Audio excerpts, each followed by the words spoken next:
Well, the state of New South Wales is facing another hefty week of rain. There could be floods, major floodings in huge parts of the central west of New South Wales, and Sydney will see heavy rain up to 100 millimetres over the next week or so. We've heard from the Premier this morning, Dominic Perrottet. He's said that Warragamba Dam is critical infrastructure and wants to see the dam wall raised by 14 metres. Joining me live now is the New South Wales Opposition leader, Chris Minns. Chris, great to see you. This has been long foreshadowed by the state government. Is this something you agree with? What would you do? Yeah, no, it's not something we agree with. And after 12 years in power, the New South Wales government's put out a statement today declaring it critical infrastructure. But again, no announcement from Dominic Perrottet. After 12 years in office, they still won't commit to raising Warragamba Dam wall.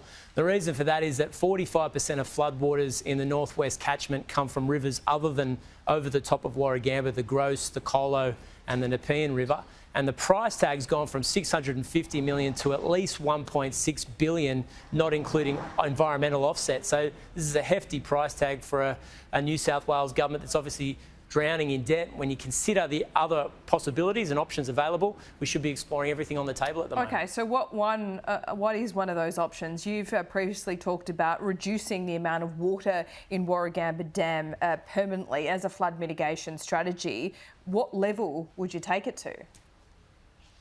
Yeah, we haven't committed to that policy. We're obviously looking at water experts and infrastructure experts in this field to determine what could reduce the risk and mitigate the risk of flooding in the northwest of Sydney while protecting Sydney's water supply. We've also already announced $200 million in additional funding for major infrastructure road evacuation routes in the northwest of Sydney, as well as $20 million for much needed flood levees in Pitttown and other cities and suburbs in that part of Sydney, which we think is critical infrastructure. And most importantly, Laura, we won't double the population on the floodplain, which is the New South Wales government's stated ultimate objective when it comes to development in Sydney's northwest. They sound like they're good ideas, but piecemeal and still very expensive. Is it going to be that much cheaper than just raising the wall?